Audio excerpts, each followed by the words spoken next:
As you guys can see, and as you guys might be able to guess it, I actually messed up my front wheel bearing. So before our track day this weekend, I definitely have to go in there. But a really messed up situation. I actually ordered 2 wheel bearings off C1 Motorsports, paid extra for fast shipping, but it's only coming on Friday. And Saturday morning, I'm actually leaving to the track. So that's not gonna work, right? Because they might come a little bit later. So now I just gotta wait. But I'm not gonna wait. So I'm just honestly gonna replace it with an Advanced Auto Parts wheel hub and hope for the best and hope it doesn't fall apart at the track. Because that's how we do it out here. Imagine I just stripped it right now and I didn't realize it.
We got it off after struggling a little bit, but we're chilling. Now I gotta put on the new one. Let's go.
Alright, now time. Ooh.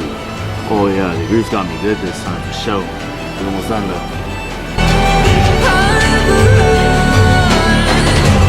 Best to give me your loyalty, 'cause I'm taking the road you'll see. They'll be calling me. They'll be calling me royalty.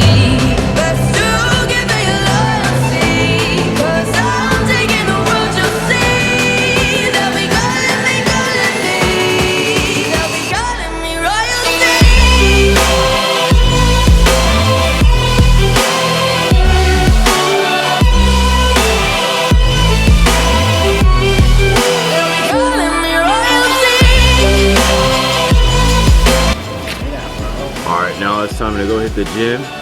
I'm gonna have to clean up a little bit of the mess on the face because, you know, people are gonna be like, what's wrong with this suit? But hopefully that fixes the issue. It was like a weird grinding sound. I was turning right. Nothing was rubbing, nothing was loose, so.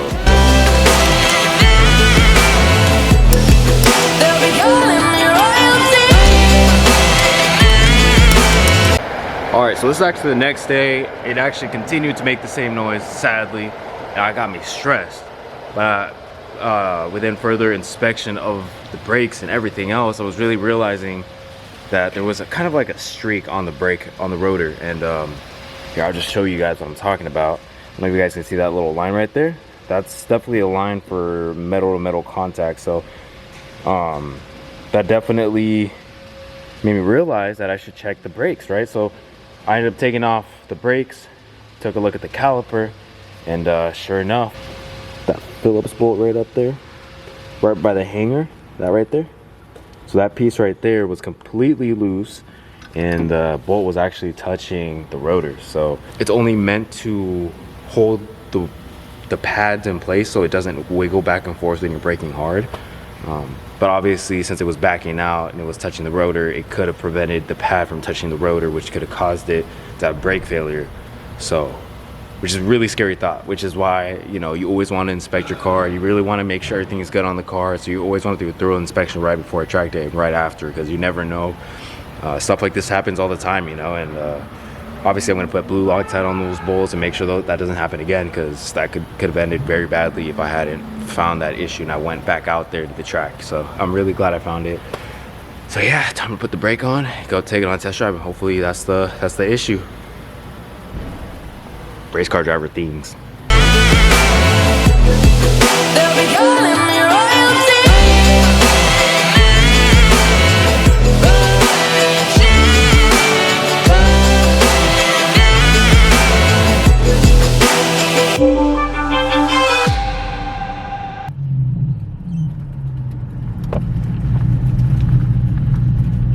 No noise. Chilling. We good. We good, y'all. We're good. Hell yeah. So I fixed the issue. We're good. Stay tuned for Saturday night or Sunday night's video of the track. So hope you guys enjoyed. Turn on post notifications, like, comment, subscribe. I'll catch you guys on the next one. Peace out.